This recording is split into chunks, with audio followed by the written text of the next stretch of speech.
The writing is just so lame.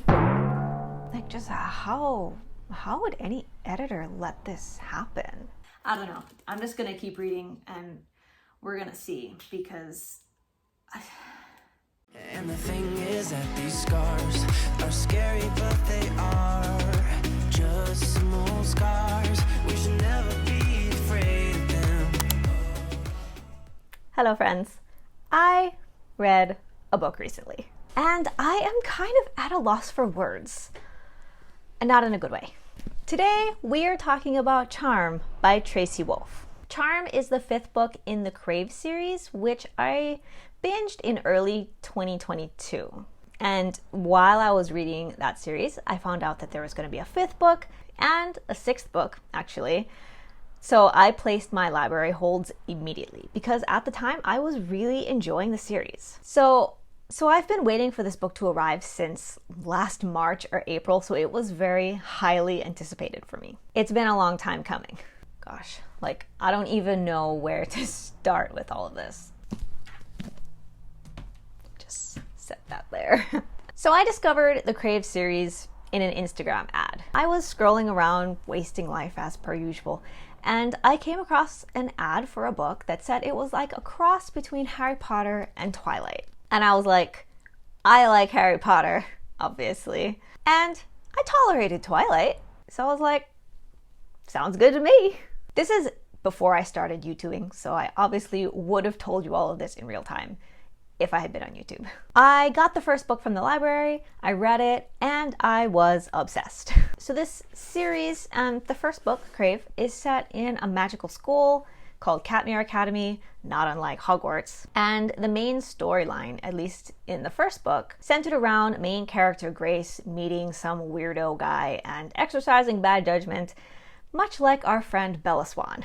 Even though the characters are teenagers, I liked it and I related to it even as an adult. Because for one thing, there are a lot of current pop culture references, which I always find fun and entertaining. It was like Where's Waldo, but with Kardashian jokes. And the writing style I thought was just fun and upbeat. And even though there were some slower sections, which is common in romances, to me the story didn't feel like it was dragging because there was just a lot going on. There was a lot to discover. Also, the main character, Grace, was not a cookie cutter female romance protagonist, in my opinion. She had a strong personality and she was kind of like a typical Gen Z sort of feminist. Not like a perfect feminist with a great understanding of intersectionality and stuff like that, but she was the kind of girl who seemed to know who she is and what she wants, and she's headstrong and independent, and I like that. Probably because I was just so excited to see it because I was expecting another Bella Swan character, and I was happy that Grace was not that. But remember, these are my first impressions of Grace, and first impressions aren't always correct. So anyway, I really liked the first 3 books in the series: Crave, Crush, and Covet. That's it. I liked all of those. The 4th book, Court, fell off a cliff, quality-wise, in my opinion. But that's not what this video is about. Even if I didn't completely enjoy the characters and their progression by the time I got to Court, it shouldn't have mattered in the context of reading this book. But it did.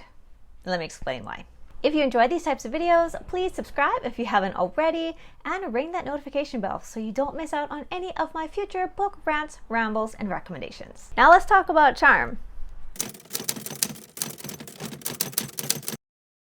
So I'll start here with a spoiler-free synopsis. So if you haven't read the book, but you still plan to, you're safe in this section. So this book follows Grace and Hudson during the 4 months that they were missing from the main timeline of the Crave series, which is the 4 months after the end of Crave and before the beginning of Crush. Gonna try to be careful not to spoil too much of what happened in Crave or Crush or the rest of the series, so I'm gonna be kind of vague in this synopsis. If you haven't read Crave, Crave follows a 17-year-old girl named Grace. Grace's parents are killed in a freak car accident, and as a result, she's sent to live with her uncle in Alaska, who is the headmaster of a boarding school called Katmere Academy. Grace enrolls in this school, and she's trying to fit in, and she can immediately tell that something is weird about this place. Like, everybody there is just collectively keeping a secret from her. Eventually, she figures out that this is a school for various magical beings, witches, werewolves, etc. And the guy she is now dating is the vampire prince. Go figure. And Grace is like, just my luck. How did I end up at a school for magical people when I'm just a basic from San Diego? As the story develops, Grace gets entangled in things.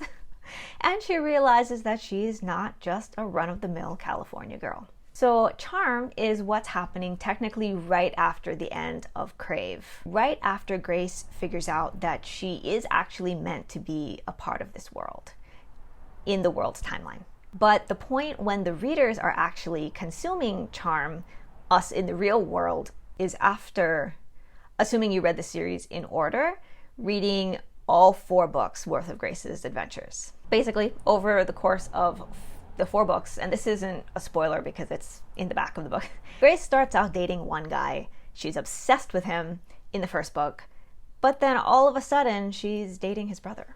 And the intention behind this is that this change of heart is like a big worldly conspiracy and has nothing to do with just a hormonal teenager not knowing what she wants. So Charm is here to supposedly clarify what happened with that Elena, Damon, Stefan love triangle sort of thing. And to give readers what they want in terms of that beginning of the relationship, slow burn romance. But is this book necessary in terms of the series? No. Does it add anything important? Also no. Hello from the big comfy couch. So we are still reading Charm. It's not very charming. I am on chapter 26, only about this far in. And so far, I'm confused. Grace is not acting like how I think she should act. Like she just seems out of character. This is something that I noticed as the series went on. Like Grace as a character really changed, and I felt like in this book, Grace should revert back. It's hard to explain. Like I'll explain it in my final thoughts later, but it seems like something is wrong. I don't know. I'm probably not making any sense because I haven't really gotten very far, but just first impressions reading it, something just feels off. So, I mean, I guess I'm just gonna read and we'll see if I change my mind. So, yeah, let's keep reading. I should have kept you close, I should have held you tighter, 'cause in my book you were my favorite chapter.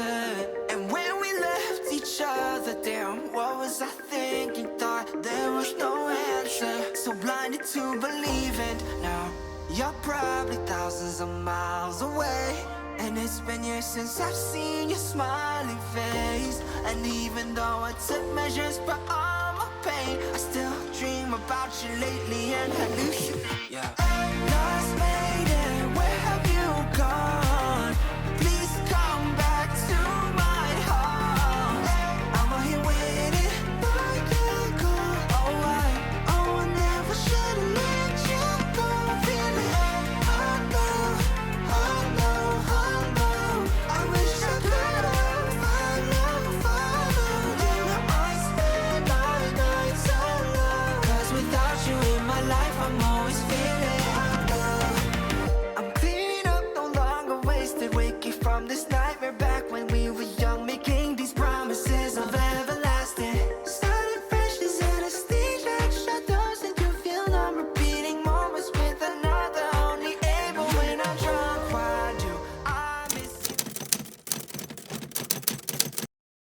So when I first heard what this book was gonna be about, I was all in. It sounded like marketing perfection, exactly what the fans were asking for, and they were actually gonna get it, which was rare. It sounded totally fan fiction-esque, but come on, I mean, that's pretty much a romance reader's dream, right? Whenever we get an adorable romance, we always want more of the backstory just because it makes that connection with the characters that much sweeter. Not to mention, this particular romance kind of slapped us in the face like a floppy fish out of water, so we really want to know the scoops. There were a few different directions I thought this book could go with this premise. One of them being the way that it is, where the timeline of this book is completely removed from the main timeline, or it could be in more of like a flashback, alternating timeline sort of structure, with the main timeline being a continuation after the end of Court. It turned out to be the first. Do I think that was the better choice? In general terms, yes.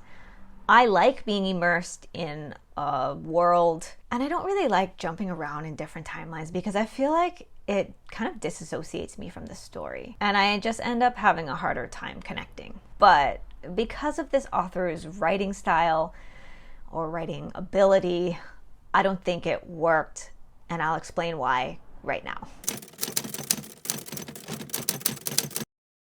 This could have been a win, but the writing killed it. Not in a good way. The writing was just such a fail. And I mean that on a macro level and down to the molecular level. Let me break that down. When I say that, I mean the macro level is like the haphazard narrative, the strange meandering pacing, and the molecular level is the little details that make a character who they are, that make them an identifiable individual, not just an off-the-shelf trope character. And I'll explain more about both of those. The narrative structure just felt so weird and random. And that's why I actually think this book could have benefited from an alternating timeline structure, because it would have rooted the story in something that we knew and understood. This book instead went the route of creating a whole new reality. It took place in a whole new world that was actually teased in the promo for Cherish, which is going to be the 6th book in the series. But that's a topic for later in the video, and trust me, we will get to that. But basically, the characters are in a whole new world. We need to develop and learn about this world completely from scratch, and the characters are also starting from scratch. But we don't want them to be starting from scratch. That's not why we're reading this book. We're here to see their relationship develop. We are here to get that nostalgia and that like going back in time kind of feeling, not to see them start something totally new. We're here to see them be together. That's what we were promised. We were promised emotional intimacy and character depth.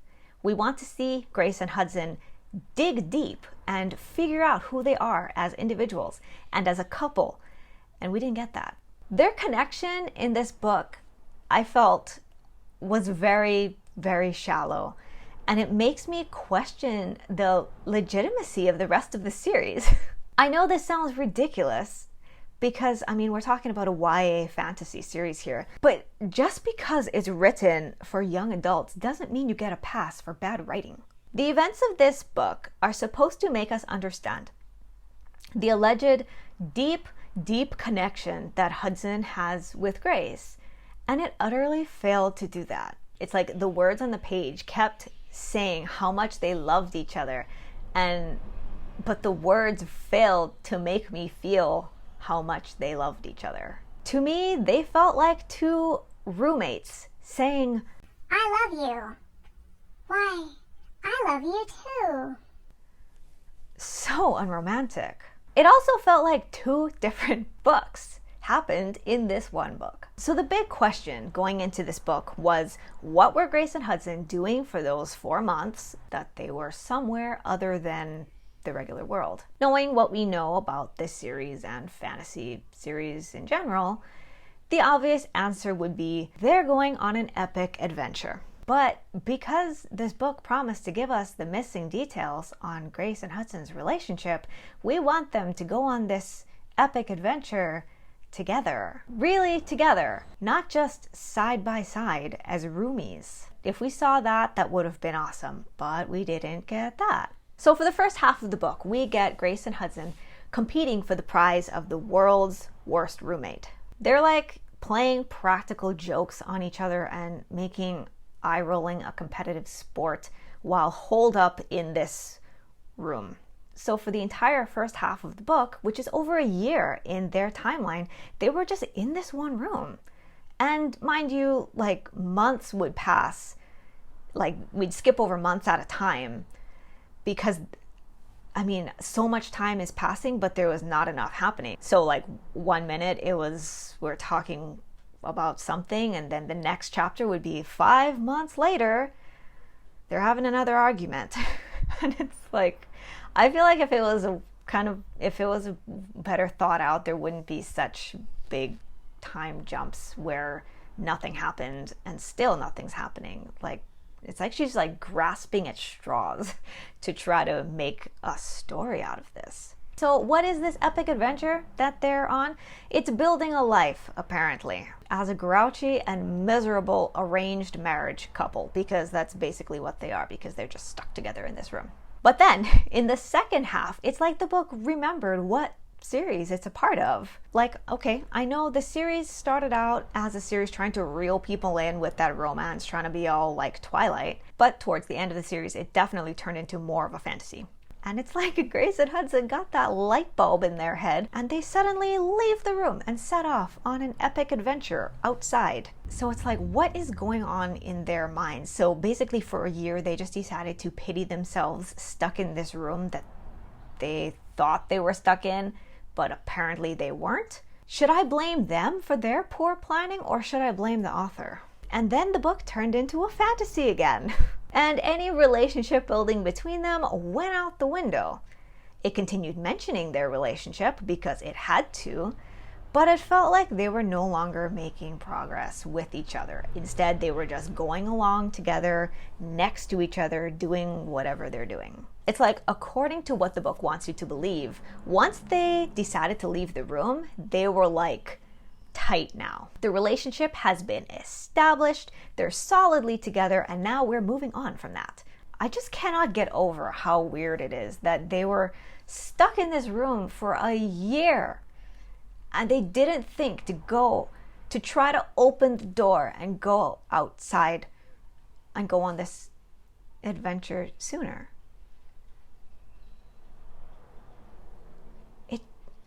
I just can't think of any good reason why they didn't go.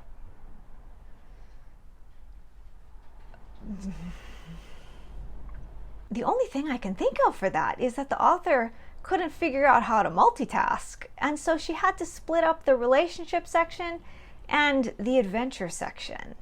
And it turned out just feeling terribly disjointed.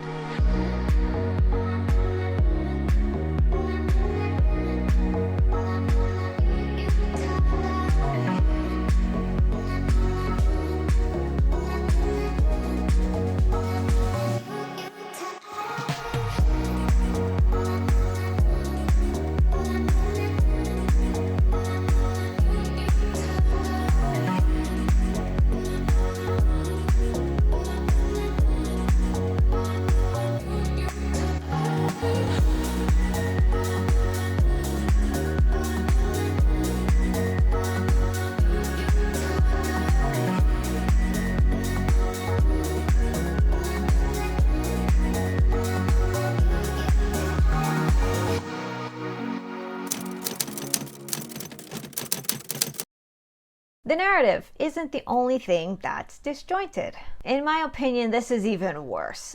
Unforgivable, even. Grace's character. How would any editor let this happen? In Crave, Grace has a very distinct personality. She is upbeat, she doesn't take herself too seriously, she is headstrong and independent. She can be a little bossy, but she keeps her cool. She knows her limits, and she asks for help when she needs it. But in every subsequent book, Grace gets a little bit more annoying. She starts taking the girl boss feminism way too far. By the time we're in court, Grace has been in the magical world for 6 months now, give or take. And girl acts like she knows everything. Everything there is to know. Grace has got it. By court, there have been some developments in terms of Grace's abilities and her reasoning for being a part of this world. But suddenly, Grace just thinks she is Bruce Almighty. I'm aging myself with that example. Basically, she has let this new power go to her head. Not in a corrupt way, but in like a self-indulgent way. And she just becomes this really high-strung know-it-all who thinks she can do everything alone and just be this awesome leader for this world that she doesn't really understand, but thinks she does. But then when she inevitably fails, because it happens, she like cries and moans that she's not good enough. And it's like, well, if you had just asked for help in the first place. And so throughout the entire 4th book, she's pretty much just insufferable. Whether or not this personality shift is warranted from a narrative sense is a different discussion, but that's not my issue here. The issue, and I could see it from the first 10 pages, is that the Grace in Charm is exactly like the Grace in Court, not the Grace between Crave and Crush, wherein this book is supposed to be taking place. In Crave, she was new to this world and she didn't really know what was going on, so she had this timidness and humbleness about her. She was less self-assured, which makes sense when you're in a new environment. But in the first 10 pages of Charm, she comes out screaming and yelling. She cannot or refuses to calm down and think. And she's just like Grace from Court. When she feels backed into a corner, she gets into this panicked and irate, cannot be reasoned with mode. And that's not what the character is supposed to be like. I feel like the Grace from the end of Crave wouldn't have reacted like this when she finds herself in this situation. And so I'm like, does this author really not understand her own character? Did she forget who Grace was early in the series? The other option is that this could have been done on purpose to make the character feel consistent in terms of the series succession, which I guess in that sense, it works. Maybe that would be needed for younger readers, but even then, I feel like teen readers can comprehend that Grace's personality has shifted over time, but this book is back in time before the drastic shift. I just don't think that's hard to understand. So if that isn't out of character enough in this timeline, prior to this happening, Grace had been fed a lot of propaganda about Hudson. He's a terrible guy. He's a murderer. Be afraid of him. Yet, very early on, while she's still freaked out and irate, she starts to notice his abs. We know the purpose of this, that romance has to get started somewhere, but I feel like there has to be a better way than staring at abs. All right, let's talk about some things I liked about this book, because obviously it wasn't all bad because I did finish reading it. These are some of the elements that I like that this book has, whether or not I like them. What? The book has a very beautiful color. This is my color, like this periwinkle. This is a book that I would want facing outwards on my bookshelf. It's just that aesthetic. I just love how it looks. Super important.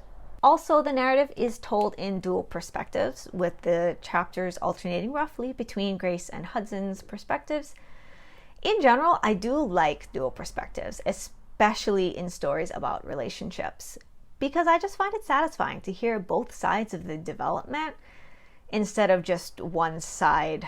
For me, the style feels more comfy, whereas the other side, like if you only hear one side, feels more angsty. So it just depends on what you're in the mood for. Like I said before, I really did like the premise. I just think it was executed badly. But it was a good idea, a good marketable money-making idea. Also, the chapter titles are all very punny and they're entertaining. Chapter titles like We Roll with the Brunches, Kiss My Asset, Achu, Are they childish? Definitely. But do they add to the fun factor? Sure, of course.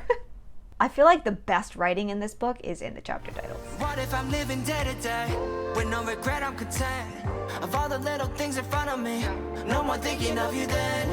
No more praying you were doing well. No stressing if I hear them wedding bells. But if I wanted to be selfish, I wouldn't be able to help it. I wonder, where have you gone? Lost lady, where have you gone?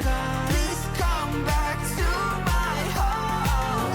I'm out here waiting for you to go. Oh, I never should have let you go. I wish I could follow. I spend my nights alone. 'Cause without you in my life, I'm always feeling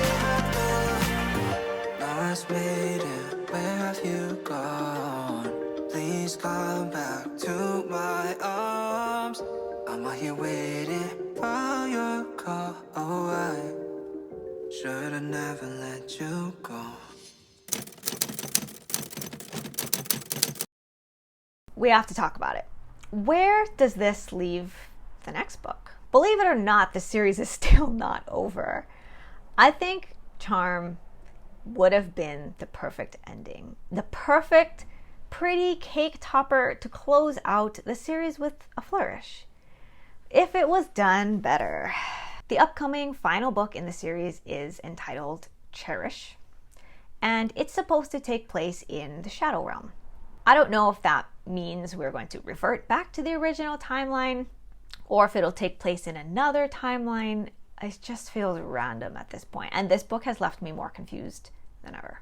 Promo about Cherish says that book will delve into the mystery of the Shadow Realm. And I'm like, cool, what is the Shadow Realm? And well, we found out what the Shadow Realm is in Charm, and it's really not that interesting of a place. So now that mystery of what the Shadow Realm is gone before Cherish even starts. Another observation a lot of people had at the end of Court was that there wasn't much of a conflict left to be solved. The only cliffhanger left at the end of Court revolved around saving a minor character that I didn't really get to know very well, and so I feel like a lot of characters don't really care that much if he's saved or not.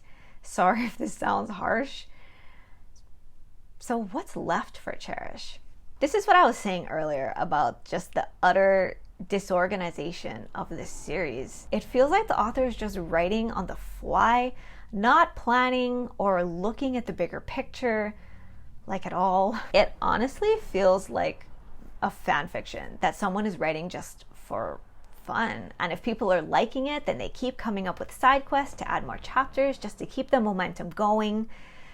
And in those cases, it's not a money grab because people don't make money off of fan fictions. But in this case, it very well could be a money grab because if people will buy it, you might as well make it or write it. I was looking to this book for answers to help me better understand the world, to help prepare me for Cherish, which I still do plan to read. But so much of what happened in this book just ended up feeling either irrelevant or spoilery. And I have no way of justifying these opinions until I actually get to read Cherish. And only then can I decide what was irrelevant and what was a spoiler.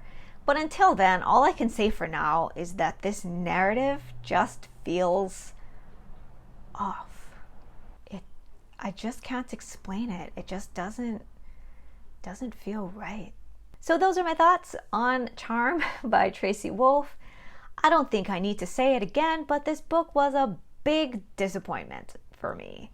I was so excited about it. I waited all year for it.